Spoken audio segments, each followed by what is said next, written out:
तैयार है ये स्टार्ट। वाद तथ्य।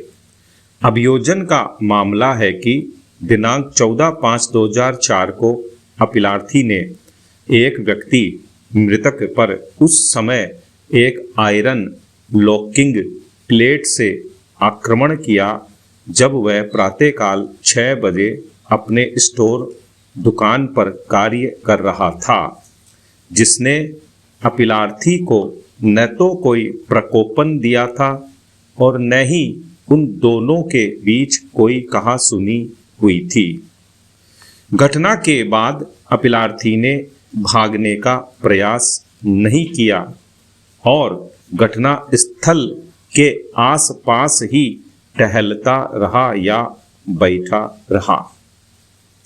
इस घटना में उस घायल व्यक्ति की मृत्यु हो गई जिस पर अपीलार्थी ने आक्रमण किया था।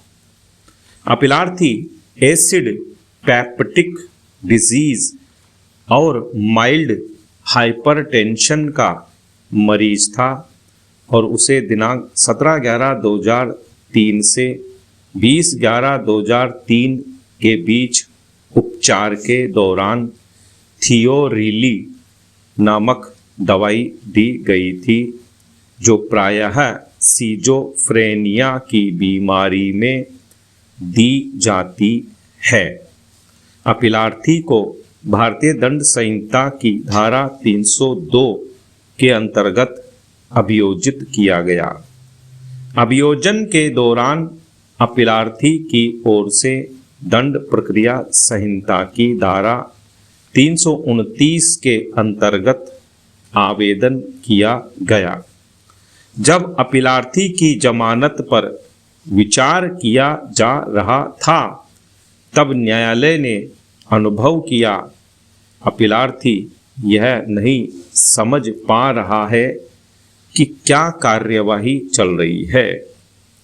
घटना के बाद अपीलार्थी का मेडिकल परीक्षण करने वाले चिकित्सक और विचारण के दौरान उसका परीक्षण करने वाले चिकित्सक AWS 1 और 2 ने साक्ष्य दिया कि अपीलार्थी क्रोनिक सिजोफ्रेनिया से ग्रसित है। फिर भी सत्र न्यायालय अतिरिक्त सत्र न्यायाधीश SG मारगोवा द्वितीय ने निर्णय दिनांक 25/7/2006 के द्वारा अपीलार्थी को भारतीय दंड संहिता की धारा 302 के अंतर्गत दोष सिद्ध और दंडित किया।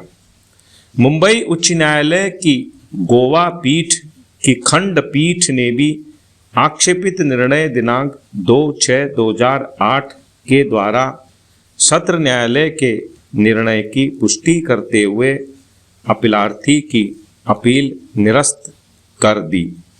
अंततः अपीलार्थी की ओर से उच्चतम न्यायालय में यह अपील प्रस्तुत की गई।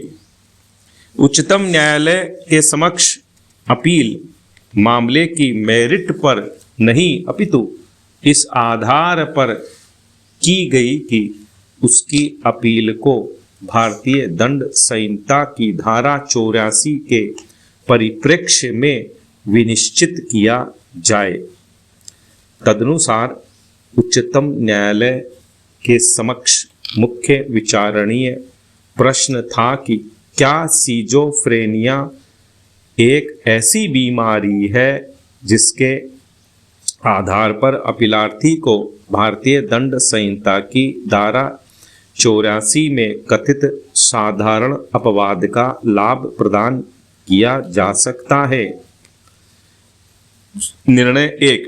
अपील का विनिश्चय भारतीय दंड संहिता की धारा 84 पर केंद्रित है, जो निम्नवत पठनीय है। विकृत चित्त व्यक्ति का कार्य। कोई बात अपराध नहीं है जो ऐसे व्यक्ति द्वारा की जाती है जो उसे करते समय चित्त विकृति के कारण उस कार्य की प्रकृति या यह कि जो कुछ वह कर रहा है वह दोषपूर्ण या विधि के प्रतिकूल है, जानने में असमर्थ है। धारा 84 का प्रशंसनीय प्रावधान शब्दावली कोई बात अपराध नहीं है से प्रारंभ होता है, जो किसी विकृत चित्त व्यक्ति द्वारा किया गया है, किंतु यही मात्र पर्याप्त नहीं है। इसके बाद यह केवल तब ही आकर्षित होगा जब 1. वह कार्य की प्रकृति समझने में असमर्थ है, या 2. वह यह जानने में असमर्थ है कि वह कार्य जो उसने किया है वह दोषपूर्ण है या विधि के प्रतिकूल है, और 3.